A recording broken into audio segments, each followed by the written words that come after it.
반갑습니다. 해준TV입니다. 자, 오늘 제가 말씀드릴 내용은 황현필의 거짓말 4부입니다. 이번 영상 역시 박종인 기자님의 기사 전문의 내용과 의견들을 많이 차용을 했음을 밝힙니다. 황씨는 이승만의 25가지 과오 가운데 6번째로 이승만은 임시정부 대통령의 신분으로 미국에서 방탕하게 살았다고 주장했습니다. 황씨의 주장이 사실이라면은 이승만의 도덕성에 흠집이 나는 것은 피할 수 없는 일인 것 같은데요. 과연 황현필의 주장이 사실인지 알아보도록 하겠습니다. 자, 그리고 영상 시작에 앞서서 제가 좀 굉장한 악플들을 많이 받고 있는데, 자, 대표적으로 하나 읽어보겠습니다. 미친 어린 새끼가 황현필에 대해 반박하려면 객관적 자료를 가지고 와. 이빨만 까지 말고. 자, 이게 이빨만 까는 걸로 보이시나요? 자료들을 아무리 제시를 해도 본인이 읽을 생각을 안 하고 받아들일 생각을 안 하는데, 자료를 제시하라 해서 자료를 제시하였고 1편, 2편으로는 부족하다 해서 3편에는 더 많은 자료들을 가져왔는데, 이런 댓글 다시는 분들은 최근 영상을 한번 확인을 해주셨으면 하는 바람입니다. 자, 그러면은 본격적으로 황현필의 거짓말 4부. 자, 이승만이 20대 여자와 불륜을 했다에 대한 팩트체크와 황씨의 주장이 얼마나 왜곡이 되어 있는지에 대해서 알아보도록 하겠습니다. 자, 황씨는 이승만은 기소당한 플레이보이라고 하였는데, 자, 황씨가 주장하신 내용을 제가 그대로 읽어드리겠습니다. 여러분, 대통령 명함 파고 다니면서 호화스러운 생활을 하는데 엄청난 호텔에서 잠을 자고 엄청난 식사를 해댔으며 백인 여성들까지 이렇게 꼬드겨가면서 자유로운 연애를 했고, 40대가 넘은 나이에 22살 여인과 끌고 다니다가 사랑 행각을 하다가 주와 주를 이주하다 보니까 미국 경찰에게 걸린단 말이죠. 그래서 재벌 행세를 하다가 미국 수사관들에 의해 플레이보이로 기소됩니다. 임시정부 대통령이 플레이보이로 기소가 됐고, 여러분, 저게 임정에 알려지면 이승만의 정치생활, 독립운동가로서의 생명은 끝나죠. 그래서 미국에서 재판받기를 거부하고 하와이까지 건너와서 하와이에서 미리 알고 있던 백인 주류들을 어찌저찌 꼬드겨 삶아서 절대 이승만이 그럴 리 없다. 그러나 분명히 기소됐고 실제로 이거는 역사적 팩트이고 사실이기 때문에 할 말이 없을 겁니다. 정말 호화스러운 생활을 이승만은 하고 있었습니다. 황씨는 이런 주장을 했습니다. 자, 법률 위반, 부도덕한 성관계를 목적으로 여자를 데리고 주경 개선을 넘으면 불법이다. 수사 도중 이승만이 백인 여성에게 접근, 재벌 2세를 사칭 데이트, 기소, 이후 하와이에서 재판, 우리는 아빠와 딸 같은 관계입니다. 1920년 6월, 샌프란시스코에서 미국 수사관에게 체포, 이승만 46세, 노디김 22세. 자, 이것은 100% 거짓말입니다. 황씨는 이 말에 책임을 지실 수가 있나요? 지금 본인이 이렇게 말하신 거에 대한 근거 자료, 뒷받침할 자료들이 있나요? 이승만이 백인 여성들을 꼬드기고 20대 여인과 사랑 행각을 벌이며 재벌 행세를 하다 체포됐고, 수사 도중에 백인 여성에게 접근해 재벌 2세를 사칭해 데이트를 했고, 미국에서 재판받기를 거부하고 하와이에 가서 백인 주류를 꼬드겨 삼고, 그러나 분명히 플레이보이로 기소됐다는 주장을 입증할 수 있나요, 황현필씨? 황씨가 화면에 송출한 사진의 여인이 황씨가 이승만이 사랑 행각을 했다고 주장하는 여인이 맞나요? 이 부분은 정말 대단한 게 처음부터 끝까지 전부 다 날조입니다. 황씨는 허위사실을 유포해 건국 대통령 이승만의 인격을 모독하고 대한민국 독립운동사를 쓰레기로 만들었습니다. 본인의 주장이 확실하다면은 황씨는 반드시 책임을 지고 본인의 주장이 사실이라는 것을 자료를 통해 입증을 해야 합니다. 자, 1920년 6월 당시로 가보겠습니다. 은밀한 제보. 1920년 6월 22일 샌프란시스코 헬레나, 덴버, 로스앤젤레스, 엘파소 등 미국 서부 지역 이민국은 시카고 이민국으로부터 제보 문서를 받았습니다. 내용은 이러했습니다. 맨액트를 위반한 한국인 2명이 미국 전역을 여행 중이라는 비밀 정보를 입수함. 이들은 6월 16일 시카고에 있었으나 한국 클럽에서 정체가 드러나자 급히 떠남. 이들은 이 가운데 젊은 여자 엄마가 산다는 하와이로 가는 중으로 추정됨. 미 노동부 이민국 문서에서 나온 자료입니다. 맨액트는 당시 결혼을 하지 않은 남녀가 주 경계를 넘어 여행을 하면 처벌을 하는 규정이었습니다. 문서는 이렇게 이어집니다. 이들은 싱먼 리 혹은 이승만과 미스 노디도라 키입니다. 리 박사는 자금을 모으고 일본으로부터 독립하기 위한 한국 정부를 세우기 위해 한국인의 외교 대표로 입국했다고 함. 나이는 40세에서 45세, 키는 보통, 다부진 체격에 심한 검보 자국, 얼굴에 경련이 생기는 신경계 증상도 약간 있음. 리 박사는 아내와 이혼했다고 주장하지만 제보자에 따르면 이혼은 불가능하다고 함. 리 박사는 최고급 호텔에 기거하며 아낌없이 돈을 쓰는데 특히 미국 여자들에게 돈을 쓴다고 함. 노디김 22세, 미인형에 매우 말랐음. 오하이오주 오벌린의 오벌린 대학 재학생, YMCA, YWCA, 감리교회와 같은 기관 모임에서 강연, 유부남인 이승만과 미혼인 노디김이라는 남녀가 맨액트를 어겼다는 제보를 받았으니 해당 지역 이민국이 조사해달라는 내용이었습니다. 시카고 이민국 랜디스 조사관은 이 두 사람에게 처분이 개시되면 알려달라고 요구했습니다. 1920년 6월 이승만. 그때 워싱턴에 있던 이승만은 하와이로 가기 위해 서부로 여행 중이었습니다. 하와이에서 이승만은 상해 임시정부로 갈 예정이었습니다. 임정에서 이승만 신부는 대통령이었고 상해 방문은 이번이 처음이었습니다. 1919년 3.1운동 이후 이승만은 세계 각지 한인 조직에 의해 국무경, 집정관 총재 등으로 추대됐고 상해 임시정부로 이들이 통합되면서 이승만은 국무총리에 이어 대통령에 임명되었습니다. 외교투쟁 활동을 하던 이승만에게 임정 방문은 처음이었습니다. 6월 12일 워싱턴을 떠난 이승만 일행은 14일 클리블랜드에서 노디김, 김신실, 주영순 3명과 함께 시카고로 떠납니다. 시카고에서 이들은 학교로 돌아가고 이승만은 하루를 묵었습니다. 이것은 이승만 일기에 나오는 내용입니다. 하와이 출신인 노디김은 이승만이 설립한 한인중앙학원을 졸업했습니다. 역시 하와이 출신인 김신실, 주영순과 함께 이승만 추천으로 오벌린 대학에 입학했습니다. 그런데 이 부분에서 이승만 기록과 노디김의 기억은 다릅니다. 이민국이 노디김을 조사한 문서에 따르면 노디김은 시카고에서 캘리포니아행 기차 속에서 우연히 만났다고 증언했습니다. 이런 기억 차이가 훗날 이승만과 노디김의 불륜을 주장하는 꼬투리가 되었습니다. 6월 16일 샌프란시스코에 도착한 이승만은 19일 세크라멘토에서 교포들을 만나고 다음날 샌프란시스코로 돌아왔습니다.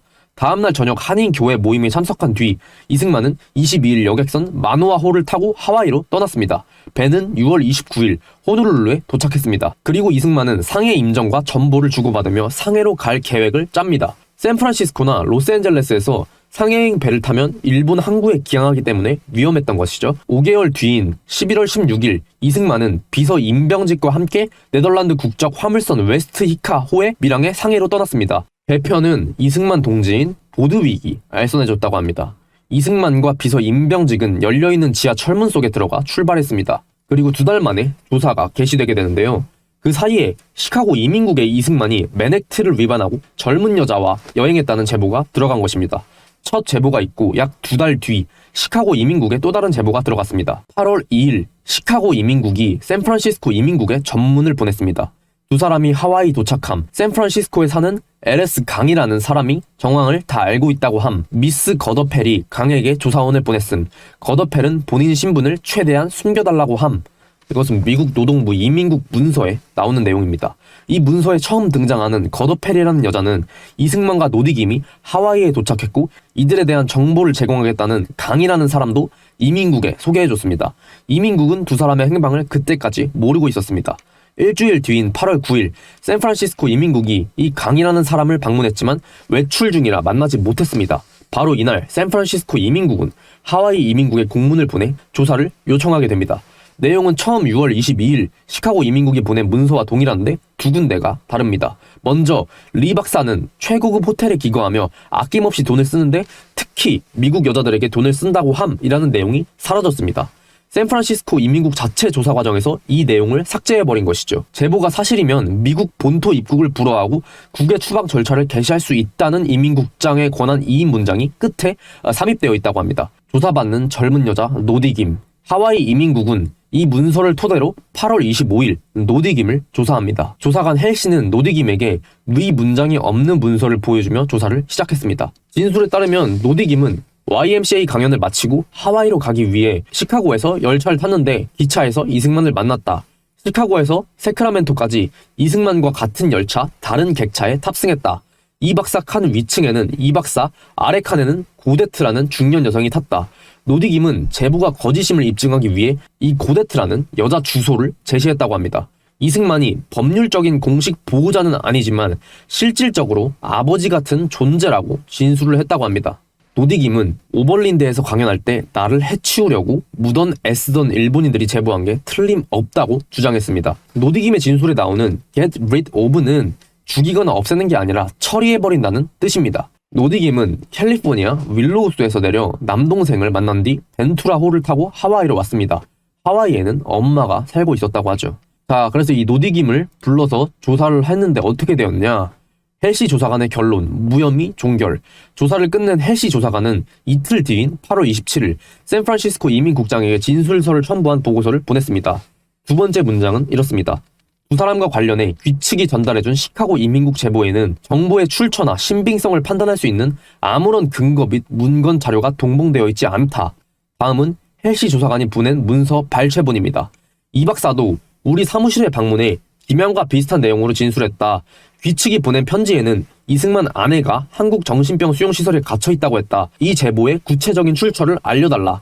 한국은 일본 정부 지배하에 있고 일본 본토 내에서도 대도시 한두 군데를 제외하고는 정신병 수용소가 없다. 일본 정부를 이 박사가 인정하지 않기 때문에 일본 법에 따른 이혼이 불가능하다. 이 박사는 일본이 한국을 점령하기 전에 이미 별거해왔다고 진술했다. 이 박사의 행동은 정치적이며 그 목적은 독립정부 수립이다. 그의 발언에는 무정부주의적 요소가 전혀 없다. 나는 제보의 출처가 일본인이라고 추측하지 않을 수 없다. I cannot resist the inference that the source in Japanese. 일본인이라고 추측할 수밖에 없다는 것이죠. 제보의 출처가 나는 노디김에게 샌프란시스코로 건너갈 수 있는 외국인용 여행 증명서를 발급해줬다.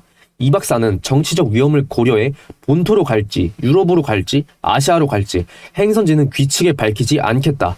이들의 혐의는 뒷받침할 신빙성 있는 근거가 전혀 없다. 근거가 전혀 없다는 뜻이죠. 처음에는 시카고 이민국의 제보자 신원을 포함한 구체적인 정보를 요청하려 했으나 노디김이 학업을 위해 본토로 가야 한다는 사실을 알고 사건을 여기에서 종결한다. 자, 헬시 조사관은 한 문장을 첨언했습니다. 이 박사나 김양을 한국으로 추방하면 감옥으로 보내라는 말이다. 고문받다가 죽을 수도 있다. 보고서를 받은 샌프란시스코 이민국은 9월 8일 시카고 이민국에 제보는 근거 불충분이라는 보고서를 보내고 사건을 종결시켰습니다. 항해로 밀항한 이승만의 귀국. 1년이 지난 1921년 5월 29일 이승만이 하와이로 귀국했습니다. 이번에는 밀항이 아니라 정식 여행자로서 귀국했습니다. 그리고 11월 워싱턴에서 열린 군축회의 참가를 위해 8월 10일 하와이를 떠났습니다. 이승만 일행을 태운 배는 8월 16일 샌프란시스코에 도착했습니다. 8월 19일 포틀랜드 이민국에서 샌프란시스코 이민국에 공문을 보냈습니다. 이승만이 16일 본토에 도착했다는 신문기사를 봤다. 사건 당사자가 아닌가. 8월 24일 샌프란시스코 이민국이 답신을 보냈습니다. 하와이 이민국은 무혐의로 종결하고 이 박사의 샌프란시스코 행 본토 입국 허가서를 발급했음. 이 사건은 이렇게 허무할 만큼 단순하게 끝났습니다. 자, 여기서 황 씨가 대답해야 될 일들이 있죠. 첫 번째로 이승만이 엄청난 호텔에서 잠을 자고 엄청난 식사를 해댔으며 백인 여성들까지 어떻게 꼬드겼냐. 앞에 봤듯이 시카고 이민국이 접수한 첫 제보에 들어있던 이 내용은 샌프란시스코 이민국 조사 과정에서 삭제됐습니다. 그러니까 사실이 아니라고 판단을 했다는 것이죠. 당시 이민국에서. 그런데 황 씨는 수사 도중에 백인 여성에게 접근해 재벌 2세를 사칭해서 데이트를 했다라고 주장했는데 이것의 근거가 뭐죠? 근거를 대지 못하면은 명백한 허위사실 유포를 한 것이죠. 황현필 씨는. 두 번째, 황 씨는 미국에서 재판받기를 거부하고 하와이에 가서 백인 주류를 꼬드겨 삶았다고 주장했는데 재판을 거부했다는 사실을 황현필 씨는 도대체 어디서 본 거죠? 사실 관계부터가 틀렸습니다. 이승만은 신고된 사실을 알지도 못한 채 샌프란시스코를 떠나 하와이로 돌아갔습니다. 이 또한 근거를 제시하지 않으면 허위사실 유포입니다. 황현필 씨. 백인 주류를 꼬드겨 삶았다는 허위사실도 마찬가지죠. 도대체 어디에 황현필 씨가 말하는 주장에 근거가 어딨냐는 말이죠. 근거를 가져와 보시라는 말이죠. 자꾸 주장만 하지 마시고 근거가 어딨냐고요. 황현필 씨. 자, 세 번째. 황 씨는 분명히 플레이보이로 기소됐다고 주장했습니다. 기소가, 황현필 씨는 기소가 무슨 뜻인지를 아시나요? 소송을 제기할 수 있는 기관이 법원으로 소송을 제기했다는 뜻이 기소입니다. 자, 이승만과 노디김이 기소가 됐습니까? 기소가 됐다면은 어느 검찰이 어느 법원에 기소를 했고 그 법원에서 무슨 판결을 내렸는지 기록을 말씀해 주시죠. 황현필 씨. 이 사건은 하와이 이민국 차원에서 무혐의로 종결돼버린 사건인데 도대체 기소된 사실이 어디 있다는 거죠? 기소 사실 기록을 제시하지 못하면은 이것 또한 황현필 씨는 허위사실 유포를 한 것입니다. 황현필 씨는 이것이 역사적 팩트이며 사실이라고 단언했습니다. 단언을 하셨으니까 반드시 근거를 대셔야 합니다. 또한 40대가 넘은 나이에 22살 여인과 끌고 다니다가 사랑 행각을 했다는 주장도 반드시 근거를 제시해 주셔야 합니다. 황현필 씨. 재벌 행세를 했다는 주장도 근거가 없습니다. 근거를 제시해 주시죠. 황현필 씨. 자, 황 씨는 자신의 주장인 것을 마치 근거 자료인 것 마냥 문장 한 줄로 딱 끝내버립니다. 하지만 이건 근거 자료가 아니고 본인이 주장하는 거를 그냥 칠판에 띄워둔 거예요. 황현필 씨는 신이신가요? 자신의 말 한마디 한마디는 모든 역사적 사료와 근거 자료가 된다. 뭐 이런 뜻인가요? 근거 자료 하나 제시하지 못하면서 이렇게 뻔뻔하게 자신의 주장을 그냥 칠판에 띄워놓고 마치 이것이 근거인 것 마냥 말씀을 하시는데, 자, 황 씨가 여기 화면에 1920년 6월 샌프란시스코에서 미국 수사관에게 체포라는 것을 띄워놨는데, 이 근거도 반드시 제시해 주셔야 합니다. 이승만이 언제 샌프란시스코에서 체포가 되었고 체포한 기관은 어디인지 말씀해 주세요, 황현필 씨. 이승만은 6월 19일 밤 샌프란시스코에 도착해서 이틀을 쉬고 세크라멘토 모임 19일에서 20일, 샌프란시스코 모임 21일에 참석한 뒤 22일에 하와이로 떠났습니다. 여기서 체포됐다는 이승만은 누구인가요? 반 이승만 정서를 가진 로버타 장의 하와이의 한인들 사진으로 보는 미주 한인 100년사, 이 책에도 체포나 기소 이야기는 전혀 없습니다. 황 씨는 아무도 모르는 사료를 인용했음이 분명합니다. 그러니 본인이 보셨던 사료들을 반드시 밝혀야 합니다. 자, 그렇다면 그 노디김이라는 인물은 누구인가? 바로 이승만의 수양딸입니다. 아버지 김윤종이 1913년 6월 15일 나의 13세 여식 또라를 리 박사 승만 씨에게 수양녀로 주어 나와 나의 부인인 김윤덕이 그 부모된 권한과 임을 영구히 넘겨 맡기며 이를 위하여 자의 성문으로 증명함이라고 적은 문서로 이승만에게 부양을 맡긴 딸입니다. 또라는 노디김의 아명입니다. 이 문서는 2013년 이승만 연구가 이덕희 하와이 한인인민연구소장이 공개했습니다. 이덕희 소장 연구에 따르면 아버지 김윤종은 1914년 노디가 고등학교에 입학하며 만주로 갔다고 합니다. 자, 그런데 황 씨는 여기서 아빠와 딸 같은 관계입니다 라는 자막으로 두 사람 관계를 묘한 뉘앙스로 몰아넣었습니다. 노디김은 이승만이 설립한 한인 기독학교 교장으로 일하고 독립자금을 모금하고 강연을 하며 활동했습니다. 2021년 대한민국 정부는 김노디에게 건국훈장 애국장을 추서했습니다. 국가보훈처에는 김노디로 등록이 되어 있습니다. 자, 여기 노디김 씨의 입양 서류까지 다 자료들이 이렇게 남겨져 있습니다. 황 씨의 영상을 보면 볼수록 100년 전쟁만 보고 영상을 만든 게 아닌가라는 의심이 추측에서 확신 정도로 바뀌어가고 있는데요. 자, 그리고 황 씨는 화면에 띄운 이 여자 사진에 대해서도 책임을 지셔야 합니다. 이승만과 노디김의 관계를 이런 식으로 엮어버리는 것도 어이가 없지만은 애초에 황현필 씨 영상에서 황현필 씨가 여기 사진을 띄워둔 이 여성은 애초에 노디김이 아닙니다. 이분은 노디김이 아니라 신마실라 씨입니다. 본명은 신마숙입니다. 2022년 영화 100년 전쟁 속의 사진 오류를 지적한 당시 연세대 이승만 연구원 오영섭 교수에 따르면 신마실라는 이화학당 1회 졸업생으로 이승만의 구미위원부에서 활동한 사람입니다. 신마실라 또한 2015년 대한민국 정부에 의해 대통령 표창을 받았습니다. 2013년 100년 전쟁을 만든 단체 민족문제연구소 또한 이 신마실라 사진을 이승만 사진과 합성해 범죄자 사진처럼 꾸며놓았습니다. 황 씨는 10년이 지난 지금 100년 전쟁에서 그대로 자료를 퍼오며 동일한 사진을 사용해 뒤죽박죽 아주 잘못된 주장을 하고 있습니다. 잘못 설명했으면 고개를 숙이겠다고요? 자, 황 씨가 올린 영상은 약 7개월 전인 2013년 8월 12일 이승만 기념관 건립에 반대합니다라는 제목으로 올렸던 영상입니다. 영화 건국전쟁이 인기몰이를 하자 6개월 후를 내다본 30만 뷰 영상, 이승만은 이걸로 종결이라며 다시 올린 영상이죠. 6개월 전 영상의 첫 화면이 우리가 죽었다 깨어나도 이승만을 존경할 수 없는 24가지 이유였는데 다시 올린 영상에서는 하나가 늘어서 25가지 과오가 됐습니다.